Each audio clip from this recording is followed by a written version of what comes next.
delete them, which has become progressively difficult, especially if Radiant Virtue comes in from Fire Rain, what you still have is the Jhin, right? People need to think about Jhin in terms of assassin scenarios. When you're looking at a reset assassin like Katarina or Tristana, you're looking at those scenarios where the enemy is on 300, 400 HP, and that's the first reset for Trist, the first reset for Katarina into a full fight. In the exact same scenario, Jhin is the most comfortable. Not because he's going to roll up and four-shot you, but because he's going to press R and none of you can block, you're all dead, and it's a really simple cleanup for Jhin. He's a cleanup champion like that. So with a combo like Diana Yasuo, which used to be a very meta combo, or with Karma and the Olaf going suicide as much damage as humanly possible, that sets up for the cleanup of the Jhin really well. It is actually quite synergetic, and it basically makes for a pick composition that has really strong team fight potential with this cleanup dynamic. Riddle, on the other hand, they have their Lux Caitlyn, they want to play with tempo, play for plate spot, play heavy through bot. Fire Rain's the kind of guy that can make that work. Johan's the kind of guy that honestly I should just get replaced with someone who can play veteran, Elise, but whatever. Veteran, Riddle's bot lane is currently not bot lane. Oh, Sion! I haven't seen that for so long. So normally we see this with Tristana, also because it's easier to get demolished on top lane if you were to do this. But Banderas is basically going to kill himself in the video game right now. And in doing so is going to be able to claim one of these camps for himself and then go and try to absorb on bot lane, right? So it's going to be the red buff. He's going to be able to keep his passive going with his death. Are they just double jungling here? Yeah, they're double jungling. Get to the Krugs! Oh! He's supposed to get the Krugs here. Oh! He's supposed to get what, like, so the guys that make this particular combo famous.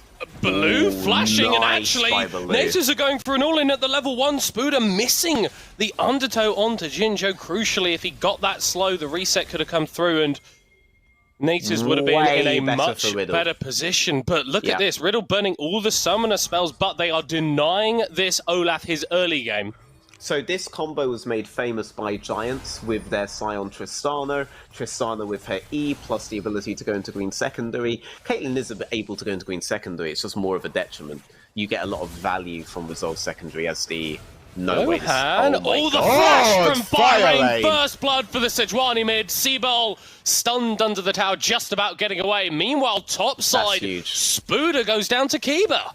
Yep, I mean, it was way better for Riddle because they still had a huge wave to play with that they had built up. They were going to get the crash. At that point, they could decide to recall if they wanted to and get all their HP back, whereas Spooder would have to burn TP if he wanted to match anything like that. They've translated it into a kill now on top side, so even though they lost the summoners, they've gained a lot more. But yeah, this mid play, very opportunistic, scuffed, definitely a bit off on the judgment here. That's not when the combo gets really, really strong. Viego gets the first reset, and Diana, she just has to run away. Fire Rain with a really good wave into a Yasuo that don't want none of this big porker in the mid lane. Big porker, I like that. But yeah, if you are Nativz, how do you respond? Because you had this plan for this Olaf to kind of just have a free lane versus the Sion. That emphatically hasn't happened, and you've got this Caitlyn Lux who have actually been able to get a bit more priority themselves. It looks like the response is to invade Johan and try and ruin his day. Still has the flash available. He's staying on that side of the wall for way too long. Goes down to Baloo. Double buffs over to the Karma. Yep, I mean, if you have a winning midsection, a really good thing to do would be then to play through your 2v1 lane into the enemy jungle and diagonal jungle in towards top side. And if you pull off the diagonal jungle with a winning mid, then the enemy jungler basically gets shut out of the game with only one quadrant. That's less viable given the catch-up XP, but if these setups then remain, you can remove enemy jungler from the game and defend against a Riddle dive, which is the jungler's only possible way back out. In this game, they had Baloo go topside really early, and that would effectively get a similar thing in terms of dive defense, but Spooder ultimately died anyway because they went really, really ham on the opening.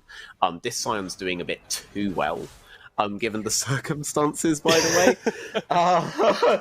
So we're well beyond the pale on this. Oh my but there God, are ways to counter. Banderas is 2 levels up on Spooder. Olaf has just like nowhere to go. Yeah, I mean, that's what happens when you die of a massive fat wave coming into tower. You fall behind like this. Oh no, Scuffed. I'm not sure you're going to get to that wall in time. You are, but Johan can follow you over. The Blade of the Ruined King may not be enough, but the Spectrum Wall comes through in time to give the Riddle jungler a kill, and now he's hunting for Seabell. Going to be able to take away these wolves. Scuffed kind of did this to himself, though. Like, the judgment on the opening play wasn't there, and now it looks to be Snowball Central for the Viego. We've seen Johan Snowball in the Viego, and we've seen how Fire Rain plays with that. We've seen the story writ large before, and it's going the same way it did. Fire Rain is level 6 now from the previous wave. He's going to start playing heavily around this 2v2 on the bot side and try to snowball the game for them. And what a response play, actually, from Riddle. Like, we talk about these guys being extremely good, a very smart team, and that's what we've seen here. Able to adapt to the situation and implement a plan that, yes, Nativz maybe could have responded to in a little bit of a stronger way, but fundamentally, you're forcing these mistakes, you're forcing Nativz into a position that they're not comfortable in. Yeah, I mean, you also reveal nothing. Right? Like, what do you reveal? You have the capability to do a swap, but if you don't do the swap at all, the information's useless. I guess the enemy could consider you're going to do it once you lock Sion, but you just lock Sion on 4th, 5th pick. You don't reveal anything about your standard play by doing something like this against a lower team, and it's basically a guaranteed win, because you throw your opponents off. These guys practice all week against standard compositions, so yeah, you're going to end up winning the game from an opening set of moves like this. Remix doesn't seem to care that he just saw Drake die on his screen, and is all the way up. He's got Flash, he uses it, but it will not be enough. First kill of the game for Jinjo on the Caitlyn, and Riddle really starting to pull away from Nativz in the early stages. Game paused. Apparently they just didn't see the Drake on their screen, I guess. That's not confirmation from broadcast, by the way. Just bit. You do see when Drake's done, and you know their bot side if Drake just got done. Like, it's a bit weird that Remix decides in that moment to try to greed for the 4th shot. But yeah, a good start by... Oh, we're back in the game. Great start by the Riddle lineup. Right, great start. Great strategy that they've got going here. I associate this the most with Giants, but this isn't necessarily their invention. Just ever since the armor changes to the bot tower relative to all the other towers, this has been Giants' thing to do in certain games. And so now, if you're Riddle, how do you progress from this state? Like, what are we going to be looking at in the next 5 minutes? What are they going to be doing? Standard Caitlyn play, you want to break open one of these towers and start rotating Caitlyn around the map, right? Caitlyn is no longer that champion where she has a really bad mid-game if you don't get the early game off, though, because her 2 item is so insane now that you have the option to go Infinity Edge second. But still, you would expect mid-jungle to play heavy around this bot lane. We have seen a really good peel play off from the Drake, but right now it seems to be all about that Herald, and Lux Caitlyn aren't included in that play. Well, and they kind of don't need to be, right? Because Fire Rain has secured mid-priority endlessly on this Sejuani, and if you've got mid-priority, you've got priority around the Herald pit. Seabell on the bottom side jungle as well, not able to respond. Johan picks that up for free 8 minutes in. Yeah, they don't need to be, but Sion is picked here more sacrificially, and if you have bot lane reset and move through top with that Sion, on that Sion priority, it's 3 plates for your bot lane, and Sion can absorb the wave bot, and that wave that goes missing on bot lane goes missing for the Sion and not your Caitlyn Lux. You would prefer that kind of scenario, but it looks like they're going to sacrifice a wave on Sion anyway, but they're going to do that in favor of a play by the Sion on the bot side. It has been spotted out, but Banderas doesn't seem to care. Is now going to take this recall, just making sure the wave gets escorted in. Fire Rain moving towards the top side. Actually, it looks like Riddle are going to be going for a dive on the bottom side. Remix caught out all alone with nothing to do. Kiba with the kill. I mean, he had... Ooh, Spooder, very low on mana, is going to look for a turnaround, get some decent damage down onto Johan, and Baloo flashing over the wall to try and save his top laner. May be able to accomplish it, but no, the Karma goes down, the Olaf goes down, Seabell with a massive ultimate to pick up a couple of kills for himself. double for the Diana to rescue the play for Nativz. Yeah, very, very to the wire, though. Spooder could have easily gotten those 2 kills for himself. That was very close. In a different circumstance, he absolutely gets those. The kill on bot lane, though, right? Like, you had the early recognition of the Scion, and yet still you die there. I mean, what else do? If you take the massive L on the wave, it's really bad for you. This play on top, great to have Diana on the board. Crucial part of your big combo, which is the Diana Yasuo combo. Maybe that's a window for them to take care of Jinjo Kiba later on, who are right now steamrolling. I don't think that Stevo's going to be able to get out of this. Just about gets the shield in time. Flashball from Bandera. Scuffed will get the trade kill. But if the Scion is 1v2ing your Diana Yasuo, you've got problems. Yeah, I mean, I feel like the Diana just didn't reset off the play on top and probably began the play on low HP, though obviously I didn't see the start of that play.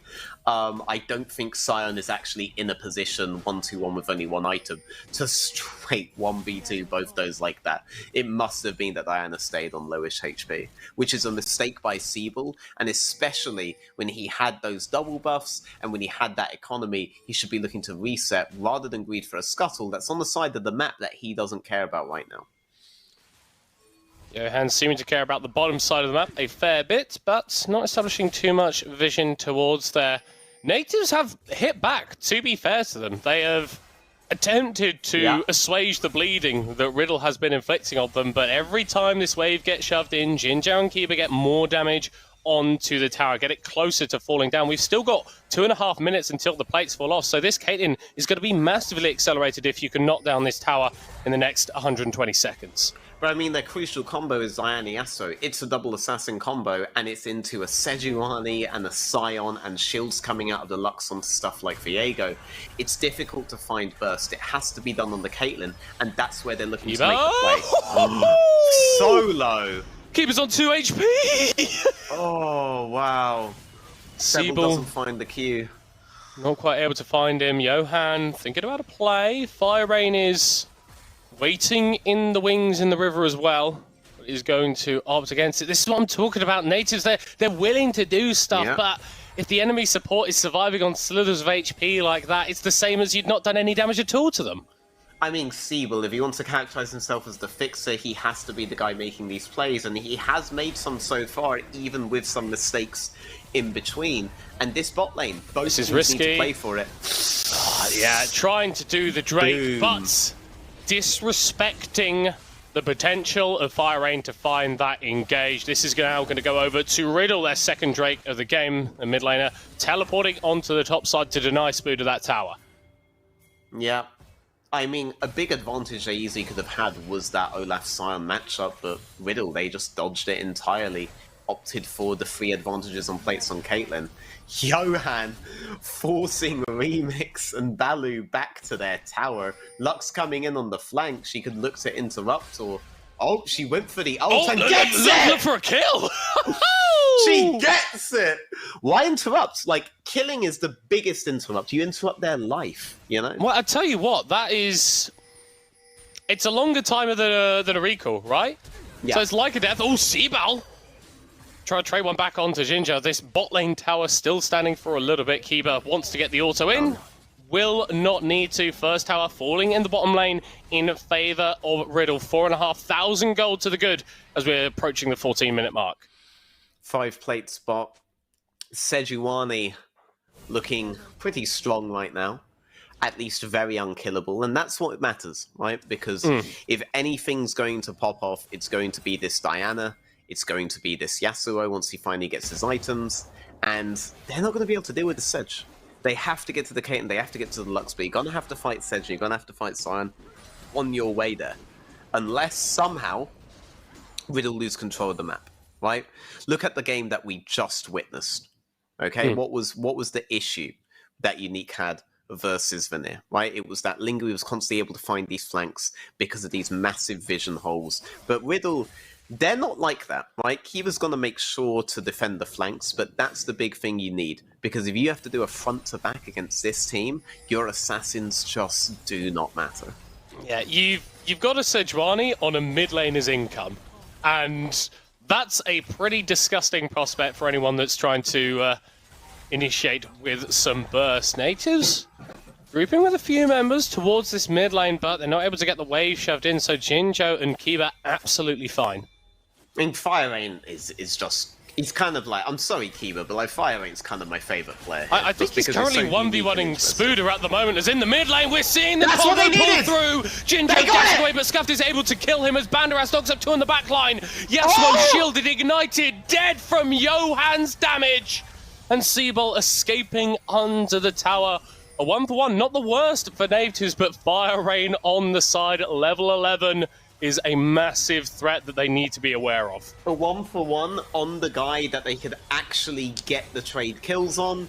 Really good by them to find one window, but, you know, they're going to lose this power off of it, and they have to consistently find it, and next time round, Jinjo will have the exhaust. It was on cooldown in that fight. If they had the timer on the exhaust, they know it's up now. It's not going to be as free the next time Jinjo's out of position. Look at the replay here, Jinjo Sven syndroming it like mad here, in hitting the wave as if his life depended on it, and his life did depend on it, but it depended on him going for a soft reset here instead. The moment he autos it, everybody goes in, they know it's their opportunity, they know it's go time, but again, next time, even if Jinjo decides to do it, he's going to have the exhaust. Realistically, they just had to wait for his teammates to be in position before he did anything to the wave. You don't care if you don't get priority in that particular one, which means, even though it's good capitalization, it's not a mistake you can consistently expect from Jinjo. Or maybe you can. Potentially. Scuffed walking up is going to get hit by the Spectrum more, and the Lux ultimate to Immortal Shield Break procced, so no additional safety for the Yasuo. But I like that Nativz have been doing it. It's something that's characterized really all of our teams that have fallen behind today, is they're not going to go down without a fight. It's better to lose a game quickly in 30 minutes than to just slowly bleed out over 40, 45, right? And it's what we want to see. It was the interview with Pride that we were having. He was talking about making sure that the teams that do go to EMEA Masters are as prepared as possible. And if you're constantly fist fighting, even against these teams that don't have a shot to challenge you in the playoffs, that's going to make your life even better once it gets to that regional competition. Yeah, I mean, you wanted... I'm going to be real, though. Like, yes, they are 11-5 against Nativz, but you would prefer a cleaner game. But that being said... Kiba's one. See it, Bell? Nice. Getting a shutdown. That is a load of gold actually onto the Diana, and Scuffed is moving over as well. I think Riddle are going to have to give up this top lane tower, and looking at the rest of the map, there's nothing that they can really trade for it. Has to be Kiba and it has to be Caitlyn. You have to isolate them. Everyone Double else, look how knock hard it is. up! Oh my word! There's nothing that they can do against Johan. Steals the corpse of Seabol, and Fire Rain will take his life. The Glacial Prison just about too short for Spooder to get caught out, but Johan is still going forward in the harrowed path. Fire Rain flashing forward with the Arctic Assaulters. Remix is here to try and provide a little bit of disengage. Jinjo with the Gale Force headshot takes out Baloo. Johan will not escape from the fourth shot from Remix, but it's a double to the Riddle AD carry.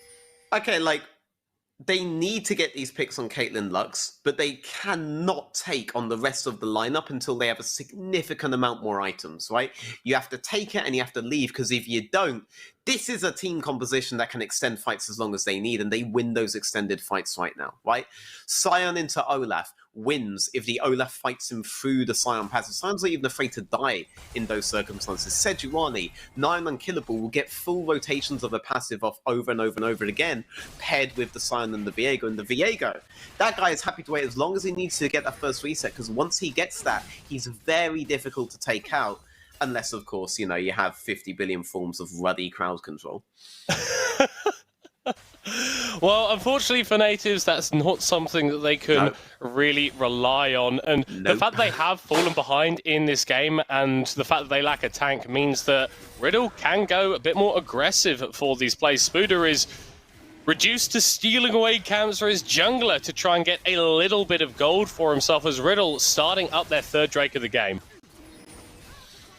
Yeah, I mean, honestly, soul point's huge, but also that really punishes Nativz for how impatient they've been.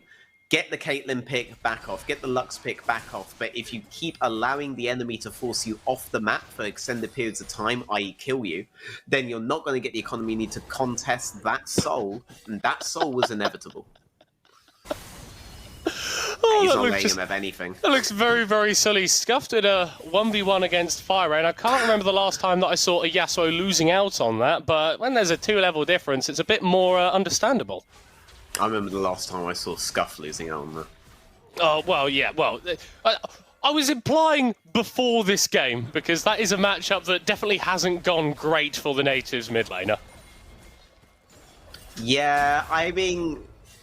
I respect the attempts, but this hasn't been the best game from him, right? But luckily, if he gets onto the next item, then he can play any way he wants, and he has a level of guaranteed success against the Kate the Lux, and arguably the Viego at that point. If you can remove the Viego, there's the argument that Sejuani and Sion effectively become useless. But as any the Bourse FFS player knows, Sion always finds a way to be useful in the fights.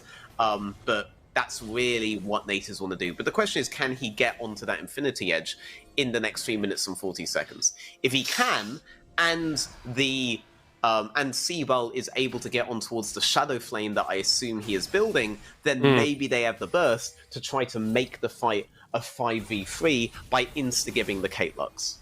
Yeah, so just despite the gold advantage that Riddle do have for themselves, it's items that really determine your power level, and so if Nativz can find that spot where maybe not item parity is achieved, but they've at least got these core items on their key carries, then there's something that you can look for here. We've seen Riddle over the last sort of minute or so establish some decent vision around this top side. Baron is on the table, that's no real surprise. And for the side of Nativz, it's really difficult to check into a load of these champions because you can't walk forward into a Sion, into a Sejuani, into a Lux. There's CC there for days, and there's not really enough health bar on the side of Nativz to prevent that from taking you down. You absolutely can walk forward into a Sion. Oh, you mean walk forward and live? Yeah, no. Scuff knows that better than anyone. At this point in the game, Spooder learning from you right now, or learning from experience, you know, which is the teacher of all. Hopefully, that's the last time we see Spooder do that. Hint, it probably won't be. Can Scuff win this 1v1? Oh, it's going to be damn close. The stun comes through from Fire Rain. Hold on, it's still a 1v1. Jinjo! Disrespecting the gentleman's agreement in top lane, but it's another kill for Riddle's new AD carry, who's found himself in a decent spot. That's a fifth for himself. Yeah, Caitlyn definitely not suffering from a mid-game slump. There is no gentleman's agreement in League, all right? There is none. It's a fist fight to the death, all right? You know that bit in Game of Thrones where the guy wins that... You know that guy who ends up being like Tyrion's like knight or something? When he wins that initial 1v1? The woman's like, you don't fight with honor, and he's like, no, but he did, pointing to Does the that happen in the first 2 episodes of Game of Thrones? Because that's all the Game of Thrones that I've experienced, unfortunately. Riddle have started up this Baron, slowing down the DPS, whilst Nativz are thinking about an engage. Spooder has been caught out, and the result is going to be the same to the fight he took in bot lane just a moment ago. A 5th death for the Nativz top laner, and Banderas is chilling in top lane. A solo bolo onto Seabell, even though he had a couple friends with him. See, that's the kind of flank that Vanir were getting off on Unique that just isn't possible to get off against Riddle here, for no other reason than Riddle have their flanks covered with wards, right? There are wards back in the shallow defensive position on the way towards the Baron. In case something like that was to happen, you're not going to get a Lingui here. You're not killing Banderas. You're not killing Banderas! This Sion is a man you tried to kill that kills you instead. And 21 kills to the good, a Baron to the good, and a guaranteed Infernal Soul in 30 seconds. Riddle are really showing why they deserve to be right at the top of the table. Assassin composition into a tank team is going about as well as you'd expect, and honestly, you would expect if any team did it to be Riddle, right? With Doinby Light in the mid lane there, and you know, with Doinby Light there, I mean, so long as top lane's able to play some tanks, you are always going to have a difficult time, right? So, hats off to this unique strategy that Nativz have, but Riddle, they kind of went one further with that opening lane swap to get Sion out of that bad matchup. And now you're at a point where your target selection has to be very precise, very on point, but you pretty much have to front to back against a very tanky team as an assassin team because of how Riddle control the map. And Fire Rain, Banderas got around about 10,000 HP between them, and Nativz could spend a decent half a minute wailing into them, and I'm not sure if they'd get any kills. Infernal Soul now just augments the power that Riddle have already demonstrated throughout this game. They've got still about a minute and a half left of Baron, and seeing where they're standing, barreling down the bot lane, it's clear the next goal is Nativ's base. It occurs to me that Firing could choose to fight here, but he could also just run away. It occurs to me that, like, given that Kiba actually gets to play League of Legends with Jinjo's tendencies, do you think Kiba just drop-kicked Reptile out of the roster? Or... Yeah, after he stayed bot lane for that extra wave a few weeks ago, Kiba's just like, yeah, no. Obviously, the situation with Reptile, hope that he is feeling good, and obviously we hope that his recovery goes well. I'm not sure that Nativz are going to be able to recover the position that they're in. This inhib is open. Jinjo just need a couple more autos to take it down. Riddle, they'll back away. They'll play it nice and controlled, nice and safe. Now turning their attention towards the mid lane. What was that movie with James McAvoy Boss Baby. And... Boss Baby. No. That's the only film that I've seen. Triple knockup from Banderas in the base! Oh, Nativz, this might be your Waterloo. They've actually not lost anybody just yet before Siebel dives into his death. Jinjo is unstoppable. And as these waves fall in, Riddle will look to end. Fire Rain TPing onto the minion to keep it alive. No Diana for the Yasuo to ult off, and Scuffed is being forced back from Fire Rain for what feels like the millionth time this game. The waves are moving in. There is one Nexus Tower remaining. Brilliant binding from Kiba, and Jinjo with another. Johan has slain Baloo, and Scuffed will escape to the relative safety of his fountain. Of course, there is no safety from Riddle as they claim an ace, they claim the Nexus, and they send themselves to double-digit Ws, 10-1.